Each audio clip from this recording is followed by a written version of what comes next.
السلام علیکم ورحمۃ اللہ وبرکاتہ۔ الحمد للہ رب العالمین، والصلاة والسلام علی رسولہ النبی الکریم، اما بعد فاعوذ باللہ من الشیطان الرجیم، بسم اللہ الرحمن الرحیم۔ ان الذین قالوا ربنا اللہ ثم استقاموا تتنزل عليهم الملائكة ألا تخافوا ولا تحزنوا وأبشروا بالجنة التي كنتم توعدون نحن أولياؤكم في الحياة الدنيا وفي الآخرة ولكم فيها ما تشتهي أنفسكم ولكم فيها ما تدعون نزلا من غفور رحيم۔ حاضرین محفل، اس دنیا کے اندر دو طرح کے لوگ ہیں، دو قسم کے لوگ ہیں۔ نمبر ایک تو وہ شخص ہے، ان لوگوں کی قسم ہے کہ جن پر اللہ رب العالمین کی طرف سے ان پر کوئی آزمائش آتی ہے، کوئی مصیبت ان پر آتی ہے، وہ پریشانیوں کا شکار ہوتے ہیں، ان پر گھر کی ٹینشنیں ہوتی ہیں، باہر کے معاملات کی ان پر پریشانیاں ہوتی ہیں، لیکن وہ اس کو برداشت کرنے سے قاصر ہوتے ہیں، اسے برداشت نہیں کر پاتے۔ اور دوسرے نمبر پر وہ لوگ ہیں کہ جن پر اللہ رب العالمین کی طرف سے آزمائشیں تو آتی ہیں، ان پر مصیبتیں تو آتی ہیں، اس کی ابتلا تو ان پر آتی ہے، پریشانیوں کے اندر چور چور ہوئے ہوتے ہیں، لیکن وہ ان پریشانیوں کو اللہ رب العالمین کی طرف سے بطور آزمائش انہیں برداشت کر لیتے ہیں،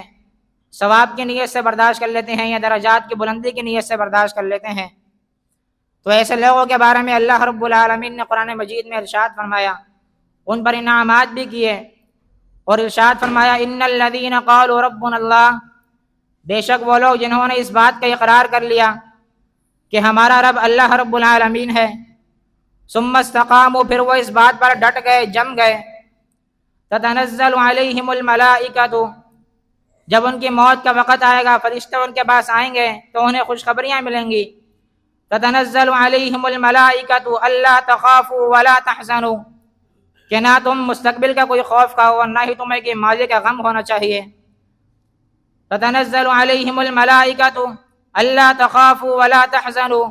وابشروا بالجنۃ التی کنتم توعدون، اور انہیں جنت کی خوشخبریاں بھی ملیں گی۔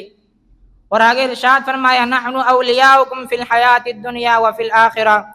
ولکم فیہا ما تشتہی انفسکم ولکم فیہا ما تدعون،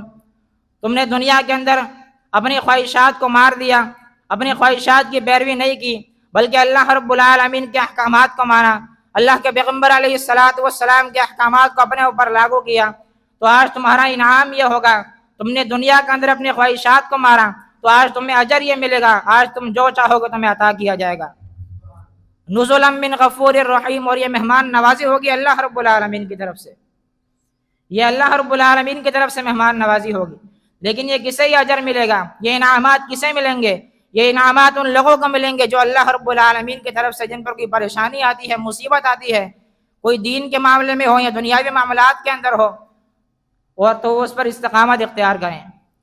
کیونکہ اللہ رب العالمین پر ایمان لانا یہ کمال تو ہے، لیکن اس ایمان پر ہمیشہ ہمیشگی اختیار کرنا یہ اس سے بڑا کمال ہے۔ ہم سب کو معلوم ہے کہ ایک وہ بھی شخص ہے کہ جو پوری زندگی نیک اعمال کرتا ہے، صلہ رحمی کرتا ہے، امر بالمعروف بھی کرتا ہے، نہی عن المنکر بھی کرتا ہے، سارے نیک اعمال پوری زندگی کرتا ہے، لیکن اگر مرتے وقت وہ کوئی ایسا کلمہ اپنی زبان سے ادا کر لے جو اللہ رب العالمین کو ناراض کرنے کے لیے کافی ہو، یا آخری وقت میں وہ مرتد ہو جائے، تو ہم سب کو معلوم ہے کہ اس کا انجام کیا ہوگا، وہ شخص تباہ و برباد ہو جائے گا۔ کیوں؟ وجہ کیا ہے؟ وجہ یہ ہے کہ اس کے پاس ایمان تو تھا مگر اس پر استقامت نہیں اختیار کر پایا۔ سیدنا موسیٰ علیہ السلام سے جادوگر مقابلے کے لیے آتے ہیں، اور آتے ہوئے تو جادوگری ہی سمجھتے ہیں، لیکن جب دلائل اور براہین کو پہچانتے ہوئے یہ جان جاتے ہیں کہ یہ اللہ کا سچا نبی ہے تو ایمان لے آتے ہیں۔ فرعون کہتا ہے کہ میری اجازت کے بغیر تم اس پر ایمان لے آئے، میں تمہارے اعضاء کو خلاف سمت سے کاٹ ڈالوں گا اور تمہیں سولی پر لٹکا دوں گا۔ لیکن جس شخص کے دل کے اندر ایمان کی مٹھاس بیٹھ جائے، پھر اس کے جسم سے چمڑا تو علیحدہ ہو سکتا ہے، اس کے جسم سے کھال تو علیحدہ ہو سکتی ہے، اس کے دو ٹکڑے تو ہو سکتے ہیں، لیکن اس کے دل سے کوئی ایمان کی رحمت کو نہیں چھین سکتا، اس کے دل سے کوئی ایمان کو نہیں چھین سکتا، کیونکہ اس نے ایمان کی مٹھاس کو پا لیا ہے۔ اس پر اکتفا کرتا ہوں، اللہ رب العالمین سے دعا گو ہوں کہ اللہ رب العالمین ہم سب کو دین کے اندر جو نیک اعمال ہیں ان پر ہمیشگی اختیار کرنے کی توفیق عطا فرمائے، اور کتاب و سنت کو مضبوطی سے پکڑنے کی توفیق عطا فرمائے، آمین۔ وما علینا الا البلاغ المبین۔